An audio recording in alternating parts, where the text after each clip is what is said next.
Hello friends, welcome to Prashanti all in one channel. నేను ప్రశాంతి. ఈరోజు వీడియోలో చేయించబోయే రెసిపీ చూశారు కదా, కజ్జికాయలు. ఈ కజ్జికాయలు మనం హెల్తీగా ఎలా ప్రిపేర్ చేసుకోవాలో చూద్దాము. ఎక్కువగా మైదా పిండితో చేస్తూ ఉంటారు కదా, దీన్ని మనం ఈరోజు గోధుమ పిండితోటి అలాగే లోపల పెట్టుకునే స్టఫింగ్ కూడా హెల్తీగా ఉండేలాగా ఎలా ప్రిపేర్ చేసుకోవాలో ఈ వీడియోలో చూద్దాము. దానికంటే ముందు మన ఛానల్ని ఎవరైనా ఫస్ట్ టైం చూస్తున్నట్లయితే సబ్స్క్రైబ్ చేసుకోండి, పక్కనే ఉన్న బెల్ సింబల్ని యాక్టివేట్ చేయండి. ముందుగా ఒక బౌల్ తీసుకొని దానిలోకి 2 కప్పుల గోధుమ పిండిని తీసుకోండి. ఈ గోధుమ పిండి మొత్తం కూడా ఒక 1/2 kg ఉంటుంది. దీనిలోకి ఇప్పుడు కొంచెం సాల్ట్ వేసుకుందాము. ఒక చిటికెడైతే సరిపోతుంది. ఇప్పుడు దీనిలోకి కాగబెట్టుకున్న నెయ్యి వేసుకోండి. నెయ్యి అయినా వేసుకోవచ్చు, లేకపోతే బటర్ అయినా, లేకపోతే ఆయిల్ అయినా కానీ వేసుకోవచ్చు. కొంచెం వేడిగా ఉండేది వేసుకోండి.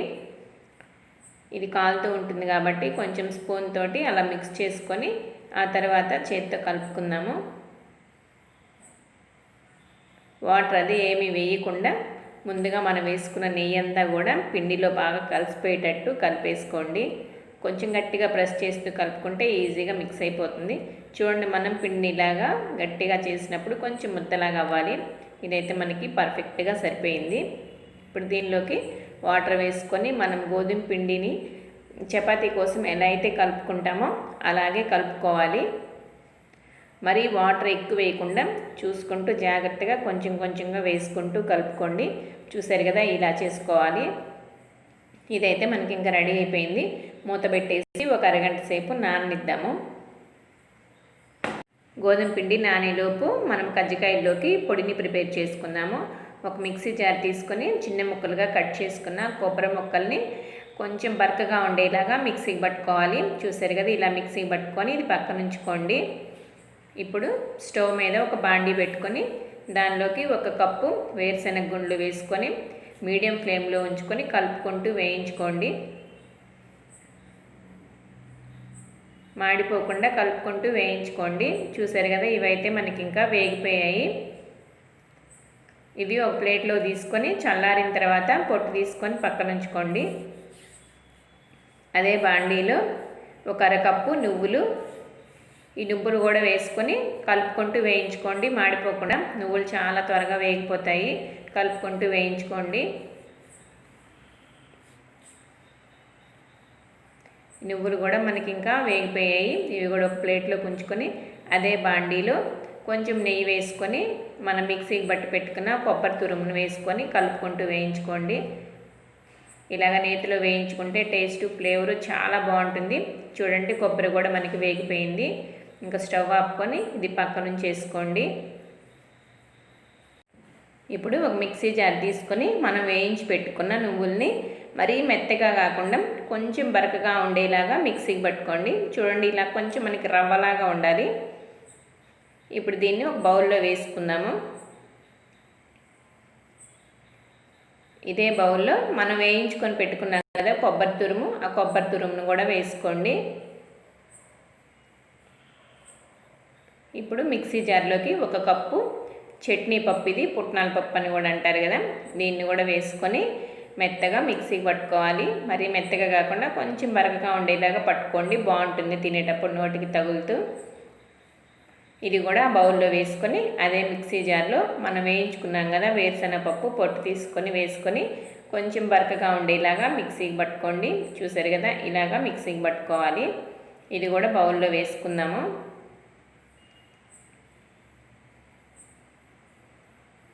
ఇప్పుడు బెల్లము నేను ఫస్ట్ 1 కప్పు తీసుకుంటున్నాను. 1 కప్పు వేసుకొని దీన్ని కూడా మెత్తగా మిక్సీకి పట్టుకుందాము. చూసుకొని మీ టేస్ట్కి సరిపడా మళ్ళీ తర్వాత చాలకపోతే కలుపుకోవచ్చు. ఇది కొంచెం మనకు మెత్తగా మెదగడం కోసం కొంచెం ఆ పిండిని వేసుకోండి. ఇది కూడా వేసుకొని మిక్సీకి పట్టుకొని దాన్ని కూడా బౌల్లో వేసుకుందాము. ఈ బెల్లము ఆ పిండి అంతా కూడా బాగా మిక్స్ అయిపోయేటట్టు కొంచెం గట్టిగా ప్రెస్ చేస్తే అలా కలుపుకోండి. ఒకసారి టేస్ట్ చూసుకోండి. ఒకవేళ మీకు సరిపోకపోతే మళ్ళీ కొంచెం వేసుకోండి. నాకైతే ఇది కొంచెం బెల్లం సరిపోలేదనిపించింది, అందుకని మళ్ళీ 1/2 కప్పు బెల్లం వేసుకొని అది కూడా మిక్సీకి బట్టి కలిపేసుకున్నాను. మీ టేస్ట్కి సరిపడా చూసుకొని వేసుకోండి బెల్లం అనేది. మళ్ళీ రెండోసారి వేసుకున్నది కూడా అంతా కూడా బాగా మిక్స్ చేసుకోండి. చాలా బాగుంటుందండి. ఇలాగ నువ్వులు, వేరుశనగ పప్పు, పుట్నాల పప్పు, కొబ్బరి ఇవన్నీ కూడా హెల్త్కి చాలా మంచిదే కాబట్టి ఇలాగ ప్రిపేర్ చేసుకోండి. లోపల స్టఫింగ్ అనేది ఎవరిష్టం వాళ్ళదండి. రకరకాలుగా పెట్టుకుంటూ ఉంటారు స్టఫింగ్ అనేది. ఒకసారి టేస్ట్ చూసుకోండి. ఇదైతే పర్ఫెక్ట్గా సరిపోయింది. ఇది పక్క నుంచి చేసుకుందాం. ఈలోపు మనం కలిపి పెట్టుకున్న గోధుమ పిండి కూడా రెడీ అయిపోయింది. చూసారు కదా, సాఫ్ట్గా వచ్చేసింది. ఒక 2 నిమిషాలు ఇలాగా ప్రెస్ చేస్తూ మళ్ళీ కలుపుకోండి. ఇప్పుడు మనము చపాతీ చేసుకోవడానికి సరిపడా ఎంతైతే సరిపోతుందో పిండి అంత తీసుకొని ఇలాగా చిన్న చిన్న బాల్స్ లాగా చేసుకోండి. ఇప్పుడు దీన్ని మనము చపాతీలాగా ఒత్తుకుందాము. కొంచెం పొడిపిండి చల్లుకొని దాని మీద పెట్టుకొని మనం చపాతీని ఎలా అయితే చేసుకుంటామో అలానే చేసుకోవాలి. మరీ పలుచగా కాకుండా మరీ మందంగా కాకుండా ఉండేలాగా చూసుకొని చేసుకోండి.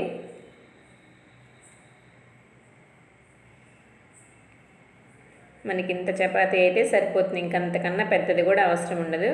మనం చేసుకున్న తర్వాత ఇలా కజ్జికాయలు చేసుకునేది ఉంటుంది కదా ఫ్రేము, ఇప్పుడు దీనికి ఆయిల్ అప్లై చేసుకోవాలి. ఇప్పుడు దీన్ని తీసుకొని మనం ఆ కజ్జికాయలు ఫ్రేమ్ మీద పెట్టుకొని దీంట్లో మనము స్టఫింగ్ అనేది పెట్టుకుందాము. అన్ని వైపులకు వచ్చేలాగా సెట్ చేసుకొని ఇలాగా మనం ప్రిపేర్ చేసి పెట్టుకున్న పిండిని జాగ్రత్తగా వేసుకోండి. అంచుల మీదకి పడిపోకుండా. అంచుల మీదకి పడిందంటే మళ్ళీ మనం ప్రెస్ చేసుకున్నప్పుడు సరిగ్గా ప్రెస్ అవ్వదు. ఇప్పుడు దీన్ని ఇలాగా జాగ్రత్తగా క్లోజ్ చేసేసి ఆ ఎక్స్ట్రా పిండి అంతా కూడా తీసేసేయాలి. ఇప్పుడు ఒకసారి గట్టిగా ఒత్తేసేయండి. క్లోజ్ అయిపోతుంది. ఇంకంతా కూడా ఎక్కడ ఓపెన్ అనేది ఉండదు. చూడండి, మనకి కజ్జికాయ అనేది పర్ఫెక్ట్గా వచ్చేసింది. ఇలాగే అన్నీ ప్రిపేర్ చేసుకొని ఒక ప్లేట్లో పెట్టుకోండి. ఇవి మనకి ఆరిపోకుండా వెంటనే మనము డీప్ ఫ్రై చేసుకోవాలి. ఇలా కొంచెం కొంచెంగా చేసుకుంటూ ఒక 4-5 కజ్జికాయలు చేసుకున్న తర్వాత వెంటనే డీప్ ఫ్రై చేసుకోండి. అన్నీ చేసుకునే వరకు ఆగకండి డీప్ ఫ్రై చేసుకోవడానికి. ఇలా ఆరిపోకముందే డీప్ ఫ్రై చేసుకోండి. ఇప్పుడు వీటిని డీప్ ఫ్రై చేసుకుందాము. స్టవ్ మీద ఒక బాండీ పెట్టుకొని డీప్ ఫ్రైకి సరిపడా ఆయిల్ వేసుకొని బాగా కాగనివ్వండి. ఆ తర్వాత మనం చేసి పెట్టుకున్న కజ్జికాయలను ఒకసారి చెక్ చేసుకోండి. అంచులు ఎక్కడైనా కానీ ఓపెన్ అయినట్టు అనిపిస్తే కొంచెం వాటర్ని తడిపేసి క్లోజ్ చేయండి. ఆ తర్వాతనే ఆయిల్లో వేసుకోండి. లేకపోతే లోపల పిండంతా కూడా బయటకు వచ్చేసి ఆయిల్ అంతా కూడా నల్లగా అయిపోయి పాడైపోతుంది. వేసుకునే ప్రతిసారి ఒకసారి తప్పకుండా చెక్ చేసుకొని అలా వేసుకోవాలి. మనం వేసుకున్న ఆయిల్ని బట్టి ఎన్నైతే పడతాయో చూసుకొని వేసుకోండి. ఫ్లేమ్ని మాత్రం మీడియం ఫ్లేమ్లోనే ఉంచుకొని డీప్ ఫ్రై చేసుకోవాలి. ఇలాగ 2 వైపులు తిప్పుకుంటూ గోల్డెన్ కలర్ వచ్చే వరకు డీప్ ఫ్రై చేసుకోండి. ఇవైతే మనకి రెడీ అయిపోయాయి. వీటిని ఒక ప్లేట్లో తీసుకొని రెండోసారి మళ్ళీ వేసుకుందాము. వేసుకునే ప్రతిసారి తప్పకుండా ఒకసారి చెక్ చేసుకోండి. ఇవి కూడా 2 వైపులు తిప్పుకుంటూ మంచి కలర్ వచ్చే వరకు డీప్ ఫ్రై చేసుకోవాలి. మనం ఇలాగన్నీ ప్రిపేర్ చేసుకున్న తర్వాత మనం బాక్స్లో పెట్టుకొని మూత పెట్టుకునేటప్పుడు పూర్తిగా చల్లారిన తర్వాతనే పెట్టుకోండి. లేకపోతే వేడి మీద అలాగే పెట్టేసి మూత పెట్టారు అంటే మెత్తగా అయిపోతాయి. ఇంతే అండి, టేస్టీ అండ్ హెల్తీగా కజ్జికాయల్ని ప్రిపేర్ చేసుకోవడం. చూసారు కదా ఎలా ప్రిపేర్ చేసుకోవాలో. ఈసారి ఒకసారి నేను చూపించిన విధంగా ఇలా కజ్జికాయల్ని ప్రిపేర్ చేసి మీకు ఎలా వచ్చాయో నా కామెంట్ సెక్షన్లో షేర్ చేయండి. అన్నీ మన ఇంట్లో ఉన్న ఇంగ్రీడియంట్సే కాబట్టి హెల్త్కి కూడా చాలా మంచిది. ఇలా మనం ప్రిపేర్ చేసుకుంటే మీరు కూడా ఒకసారి తప్పకుండా ట్రై చేయండి. చూసారు కదా నా వీడియో. మీకు నచ్చినట్లయితే లైక్ చేయండి. మీ ఫ్రెండ్స్కి, రిలేటివ్స్కి షేర్ చేయండి. Thank you.